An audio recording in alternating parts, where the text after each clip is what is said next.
Depuis plusieurs années, les associations jeunesse ainsi que l'administration communale de Tournai se sont engagées dans le projet Ça bouge en notre commune. Près de 500 jeunes, 9 services communaux et des membres du collège communal ont été consultés afin d'identifier les priorités et actions à mettre en place pour leur ville. À l'issue de cette consultation, une charte jeunesse d'engagement réciproque a été signée par les différentes parties. 4 grandes priorités se sont dégagées et ont été notifiées dans cette charte. Le harcèlement scolaire, la mobilité, l'environnement, le sentiment d'insécurité. Lors des sondages réalisés, nous avons remarqué un fort amalgame entre sentiment d'insécurité et grande précarité. Certains soulignant le fait que la présence dans les rues des sans-abri pouvait provoquer un sentiment de malaise. Le projet Stilal vise à confronter le regard des jeunes aux réalités de terrain et à déconstruire les préjugés autour de la grande précarité.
Du coup, le projet Stilal a été mis en place en partenariat avec Porte Ouverte, Masure 14 et un Fort Jeune Tournai, ainsi que l'école de la Madeleine, donc les 6e TQ de la Madeleine.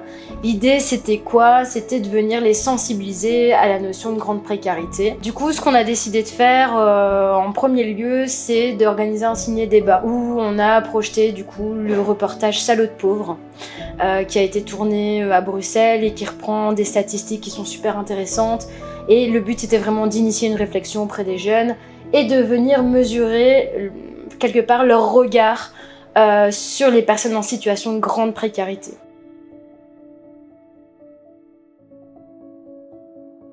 Stilal en fait illustre le fait que les personnes en situation de précarité, ce sont les autres. En tout cas, ce ne sont pas nous. Ce sont des personnes extérieures, ce sont des personnes que nous, on ne connaît pas forcément. C'est les autres.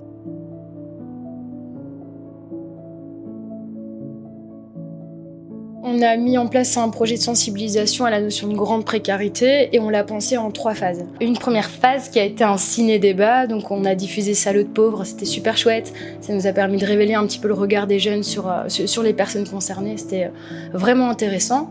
Puis on a pu, en tout cas les jeunes ont pu rencontrer des professionnels du secteur et s'intéresser aux différentes dynamiques qui sont mises en place pour accompagner ces personnes. Donc d'abord une vraie rencontre avec les acteurs sociaux. Et ensuite les jeunes ont pu endosser un rôle un petit peu compliqué parfois de bénévoles au sein des associations. Et donc là, ils ont pu vivre la situation de grande précarité en première ligne. Ils ont pu être témoins de la réalité des choses.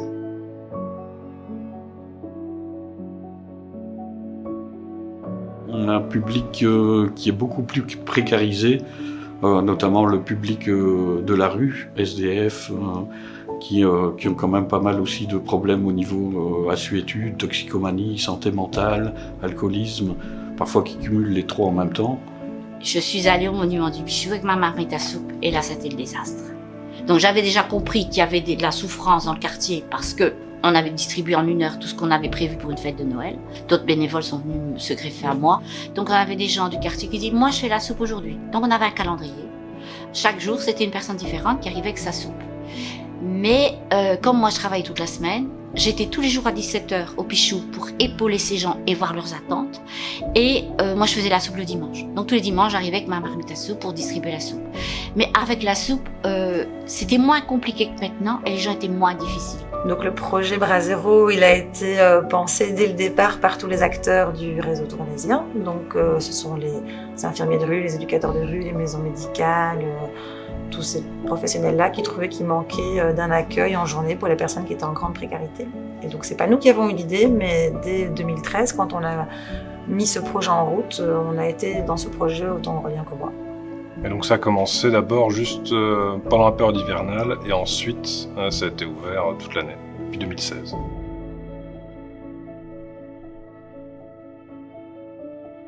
Une équipe d'une douzaine de volontaires bénévoles. Ça va de la personne en difficulté qui vient pour un peu retrouver des habitudes de travail, se lever, être à l'heure, travailler en équipe, que monsieur et madame tout le monde qui viennent donner un coup de main, des pensionnés par exemple. Alors on a également des personnes qui viennent dans le cadre de travaux d'intérêt généraux, on a des stagiaires d'école, on a vraiment toute une équipe composée de personnes variées. Alors, on a 2 bénévoles qui viennent sur place. On a un médecin radiologue qui vient le mercredi après-midi et on a un ancien juge de paix qui est retraité qui vient le jeudi après-midi. On a également 2 autres bénévoles qui nous aident dans tout ce qui est communication vers l'extérieur.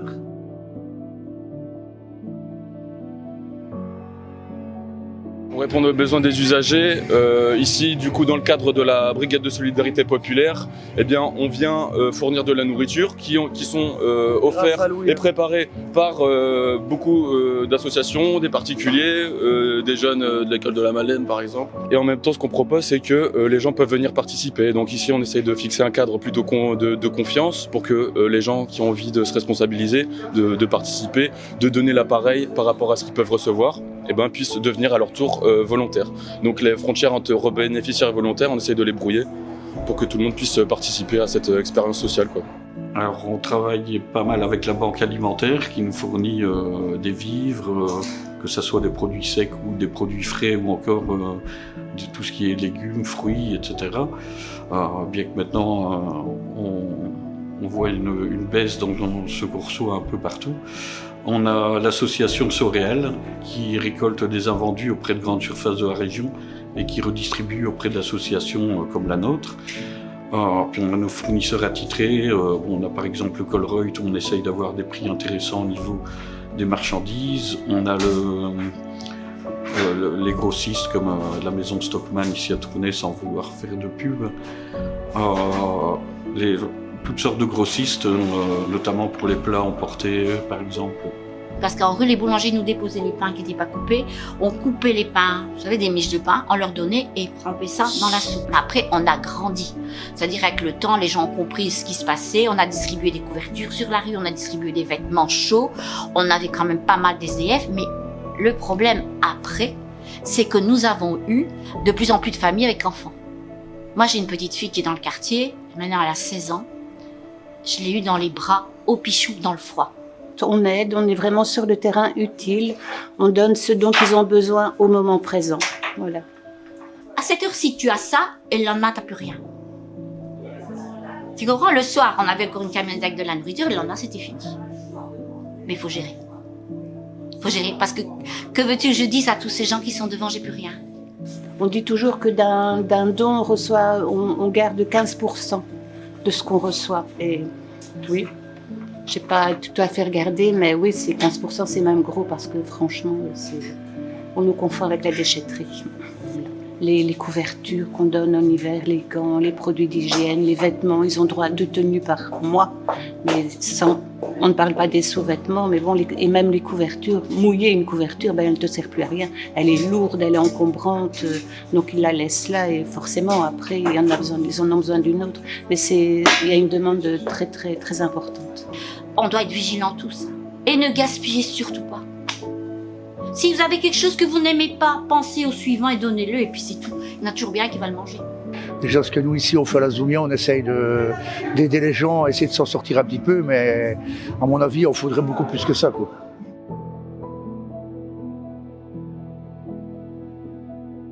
On avait des personnes qui travaillaient dans l'Oreca en black. Le Covid, restaurant fermé, ils n'ont plus de ressources, ils se sont retrouvés à la rue. Et voilà, ils sont venus ici avec leurs demandes bien particulières. Mais oui, le nombre a augmenté. On a vu un nombre de demandes de SAIS. Je ne saurais pas te quantifier, mais oui, ça a bien augmenté. Au début des années 90, on était à une quarantaine de repas 40, 50 dans les grands pics. Alors maintenant, on tourne en moyenne à 75, 85 repas par jour d'ouverture, avec parfois des pics qui peuvent monter jusqu'à 100 ou 120 repas. On a commencé à servir des repas, on a commencé à servir la soupe populaire à l'intérieur, on faisait des repas suivant ce qu'on avait, on leur donnait des fruits, on pressait des fruits, on donnait des fruits, on avait pas mal d'SDF, et puis il y avait de plus en plus de gens du quartier et d'ailleurs qui venaient se poser parce que il manquait dans les maisons. Alors on fermait à 19h. À 19h, ils demandaient tous des couvertures ou autres. On leur donnait de quoi avoir à manger le lendemain matin pour qu'ils tiennent le coup jusqu'au soir. Mais c'était plus que il n'y avait pas que des élèves, il y avait des familles complètes qui étaient là. Pourquoi on vient le dimanche par exemple? C'est parce que dans le tissu associatif, il n'y a aucune association qui peut venir offrir des repas aux sans-abri le dimanche, à part la Croix-Rouge le soir. Et donc nous, on venait combler un trou. Et en même temps, pendant le confinement, on avait un grand besoin de se rassembler parce que du fait de l'isolement, on vivait tous un mal-être très profond. Et donc c'est pourquoi on a eu encore davantage envie de s'engager, quoi. Parce qu'à travers les distributions alimentaires, on pouvait s'organiser ensemble, on pouvait se voir aussi. Et on pouvait venir en aide aux personnes qu'on voyait isolées dans la ville. Parce qu'on savait aussi que pendant le confinement, il y avait pas mal de services qui n'étaient pas disponibles. Et donc il n'y a pas de conditions. Parvenir à pousser la porte de Brasero, voilà, c'est la seule condition finalement. Tout le monde est bienvenu. Non, nous on n'était pas là pour les enfoncer, on était là pour les sortir. Ils sont manque affectifs, ils n'ont pas vraiment personne à qui parler. Et dès que tu parles avec eux, c'est vraiment parler à une personne normale, quoi. Ils racontent tout ce qu'ils peuvent raconter à personne d'autre. C'est assez touchant. Ils ont besoin de parler, ils ont besoin de se confier. Là-dedans, il y a des enfants, et là-dedans, il y a des personnes âgées qui sont malades, qu'il faut faire attention. Il faut regarder autour de soi, parce qu'autour de soi, il se passe pas mal de choses. Je suis vraiment dans une situation pas bien. C'est d'abord de l'accueil, tout simplement de 14h à 18h pour nos bénéficiaires. À côté de ça, c'est chercher des sous pour que le projet puisse continuer à exister.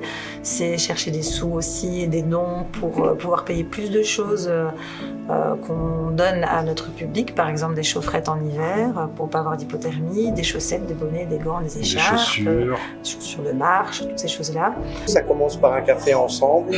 Ensuite, une fois 8 heures, on commence à travailler. Généralement, on fait la découpe des légumes.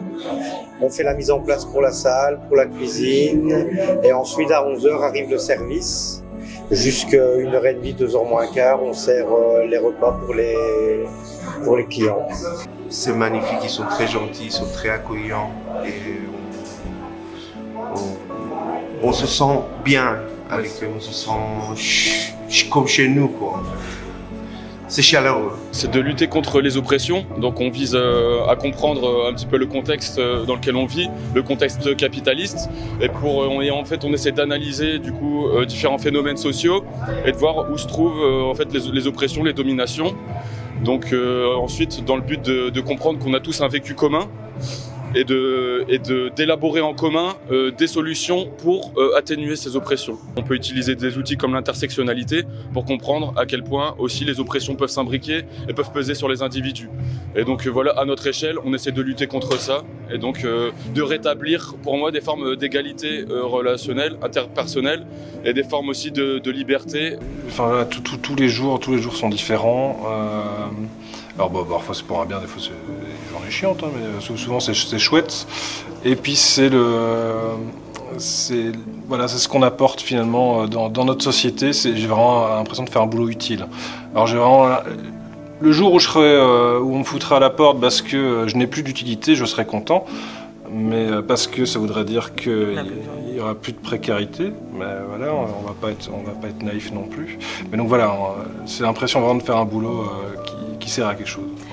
Et de pouvoir aussi faire un travail qui est un peu innovant, comme on disait tout à l'heure. Hein. Donc c'est un endroit où on peut tester des choses aussi à Brasero, en travaillant avec les acteurs du réseau qui viennent sur place. Et donc ça c'est vraiment super intéressant, parce qu'on est tout le temps en train de se remettre en question. Il n'y a pas beaucoup non plus de lieux de travail où on peut travailler de cette manière. Si on expérimente aussi différentes manières de vivre ensemble et différentes manières d'agir. Donc dans le but de nous émanciper pour transformer la société, quoi. Donc on s'émancipe individuellement et collectivement dans ces mouvements collectifs, quoi.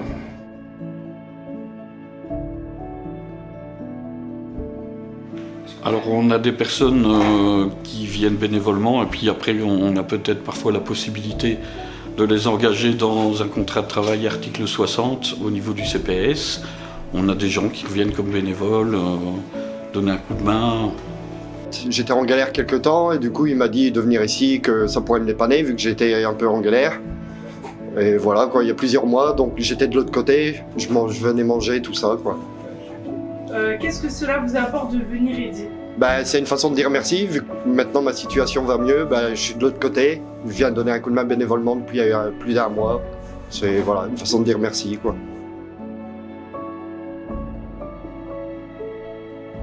Pour moi, c'est que y a pas vraiment de solutions qui sont trouvées, puisque l'argent, le capital, il part de plus en plus vers les actionnaires, les traders vers les riches, et il y en a de moins en moins pour l'État. Donc les associations, elles doivent se partager toujours un gâteau qui grandit pas et qui se divise de plus en plus. Les besoins sont criants. Mais les choses actuellement sont de plus en plus graves. C'est ça, on est arrivé dans un gouffre pour l'instant. On sait pas. Je pense qu'on s'est tous rendu compte de la légitimité d'un projet comme ça, parce qu'en fait on a été super surpris dès le départ de ce que les jeunes pouvaient nous donner comme matière de base. C'était dingue. Il y avait vraiment des questionnements, il y avait des mots-clés qui étaient percutants, des mots comme la colère, vraiment la peur, un manque de tolérance qui était vraiment flagrant et qui représentait, qui illustrait en tout cas pour moi surtout un manque de connaissances.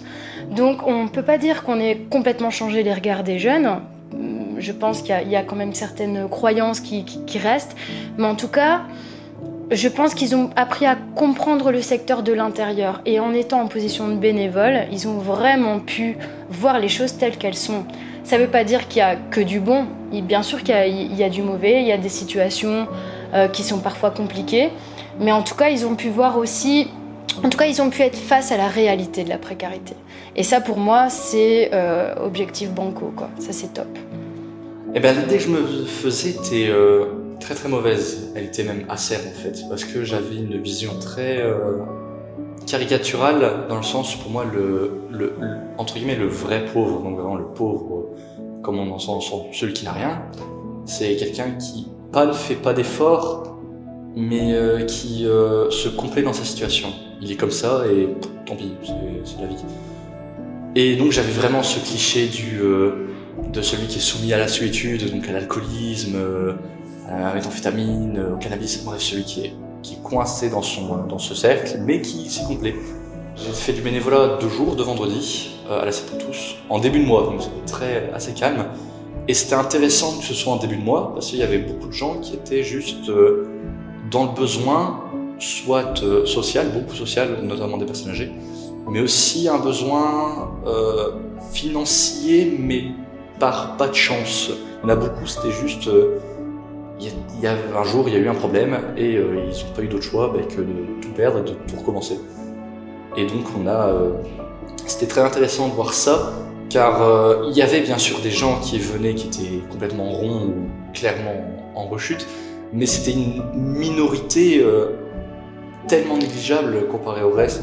Négligeable, c'est peut-être un petit peu violent, mais c'était vraiment un très faible pourcentage, alors que la grande majorité des gens qui allaient, c'était des gens qui étaient dans un besoin autant social que financier, mais pas financier vraiment de leur faute. Juste des gens qui n'ont pas eu de chance, comme n'importe qui pourrait avoir, ou qui juste mettent de côté, surtout dans une situation difficile. Par exemple, on a eu 2-3 personnes qui devaient être assez jeunes, peut-être des étudiants, je ne sais pas.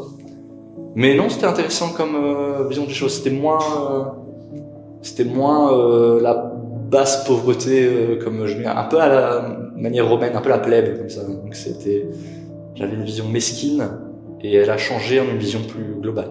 Et j'ai pas vu des gens qui mendiaient, mais juste des gens qui étaient dans comme je le répète, dans un besoin, dans une nécessité, pour certaines absolue presque. Mais en tout cas, ce qui est sûr, c'est que j'aurais un regard, ça fait un petit peu excuse de dire loin des yeux, loin du cœur, mais j'aurais un regard différent à cette situation et j'irais tout de suite moins dans le jugement facile en fait, juste dans le regard de côté et juste je continue en route. Ça me donne un espoir pour trouver une vie meilleure.